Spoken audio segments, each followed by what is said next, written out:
नमस्कार, मैं अनिल केसी about India channel में आपका स्वागत करता हूं। अबाउट इंडिया चैनल का वास्तविक उद्देश्य भारत की संस्कृति, विरासत आदि से परिचय कराना है और इसी के अंतर्गत हम लोग परंपराओं की एक श्रृंखला लेकर आए हैं और उस परंपराओं की श्रृंखला में आज जो हम लोग श्रृंखला लेके आए हैं वह है कन्यादान। यानी कन्यादान के बारे में हिंदू विवाह के अंतर्गत कन्यादान जो है वह एक विशेष रिचुअल्स है, उसके बारे में हम लोग आज जानने का प्रयास करते हैं। तो आइए हम लोग देखें कि कन्यादान क्या है। तो एक्चुअल में जो है वह देखिए क्या है कि पहले हिंदू विवाह जो है वह का तात्पर्य अगर जो है वह देखा जाए तो हिंदू विवाह का जो तात्पर्य, विवाह शब्द जो है वह वी और वाह से बना है और विवाह का जो होता है विशेष रूप से उत्तरदायित्व निर्वहन, यानी वाह का मतलब उत्तरदायित्व के निर्वहन से है और वी जो है वह विशेष रूप से यानी स्पेशल, यानी हम रिस्पॉन्सिबिलिटी को स्पेशल ढंग से अब निर्वहन करेंगे, यह विवाह है। तो यह पति और पत्नी दोनों के लिए ये उत्तरदायित्व निर्वहन है, यानी किसी एक के लिए नहीं है, दोनों के लिए जो है वो उत्तरदायित्व निर्वहन, लेकिन विशेष रूप से उत्तरदायित्व निर्वहन की परंपरा है।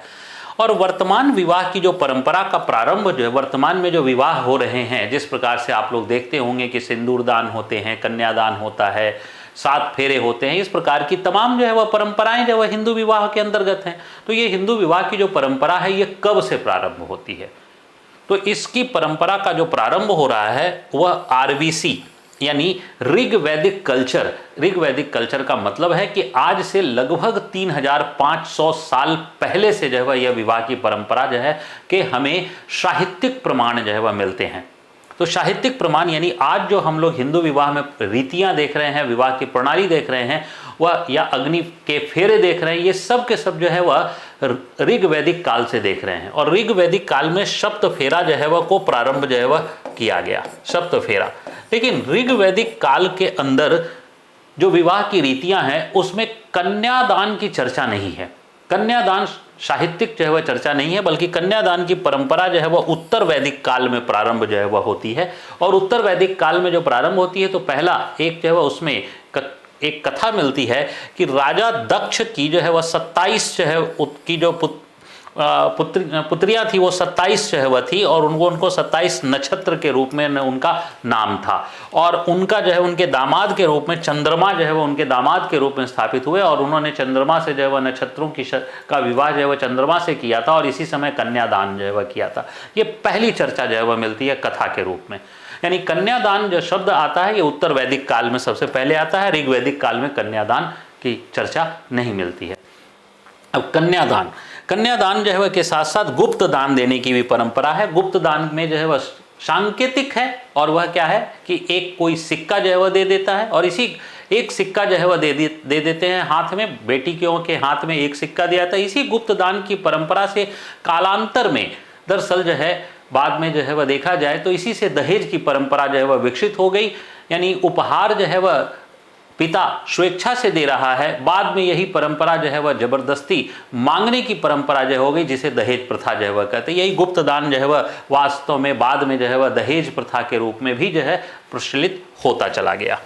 अब कन्यादान जो है वह यहाँ एक शब्द जो है कन्यादान जो है वह देखा जाए तो इस प्रकार से कन्यादान यानी ये पिता हैं, ये जो है वह पति और ये पुत्री, तो इनका जो है वह कन्या के हाथ जो है वह दिया जाता है और इसी के बाद जो है वह दरअसल विवाह को जो है वह हम लोग संपन्न जो है वह मानते हैं कि विवाह जो है वह संपन्न हो गया और इसके बाद सिंदूरदान की परंपरा हो जाती है। तो यहाँ देखिए कन्या, ये गुप्त दान, ये एक सिक्का जो है वह रखा गया, इसी को गुप्त दान की परंपरा कहते हैं। तो ये उत्तर भारत और दक्षिण भारत में कन्यादान की विधियों में थोड़ा थोड़ा अंतर पाया जाता है, लेकिन वो पूजा परंपराओं की विधियां हैं उसमें अलग अलग पाया जाता है। अब देखिए कन्यादान जो शब्द है इसमें जो है वह को लेकर एक विवाद है। और क्या विवाद है?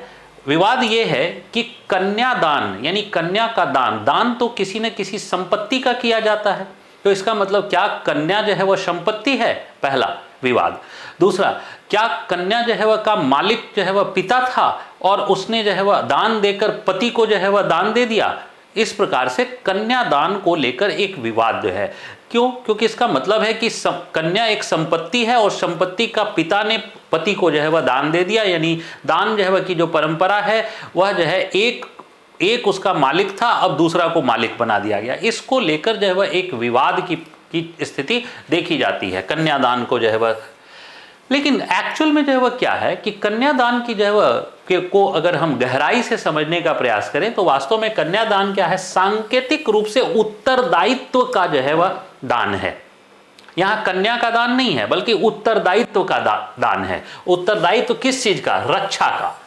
उत्तरदायित्व किस चीज का? रक्षा का। यानी रक्षा जो है वह, उस कन्या की रक्षा अब पहले पिता कर रहा था, अब जो है वह पति करेगा, तो ये रक्षा का है। और इसके अलावा जो है वह देखिए, विवाह के पूर्व जो है वह कन्या जो है वह होती है, वो पिता के गोत्र में जो है वह होती हैं और विवाह के पश्चात पति के गोत्र में चली जाती हैं। तो ये दान किस चीज का हुआ? गोत्र के परिवर्तन का दान हुआ। यानी ये सांकेतिक रूप से रक्षा का और गोत्र के परिवर्तन का दान है। और भारत में पिता के लिए यह एक भावुक पल भी माना जाता है। क्यों? क्योंकि हम ऐसी मान्यता है कि अगर कन्यादान जो है वह किए तो वह पिता जो है वह मोक्ष को प्राप्त करता है, लेकिन ऐसी मान्यता है। और कन्यादान जो है वो वास्तव में उसके शाब्दिक अर्थ पे ना जाकर के उसके जो सांकेतिक महत्व है उसकी ओर जो है अगर हम देखें तो इसमें हमें कोई बुराई नजर नहीं आती है। हाँ, शब्द को लेकर निश्चित तौर पर इसमें विवाद है। तो कन्यादान को लेकर जो है इतनी ही संक्षिप्त जानकारी। मैं अनिल केसी आप सभी का धन्यवाद करता हूँ। जय हिंद।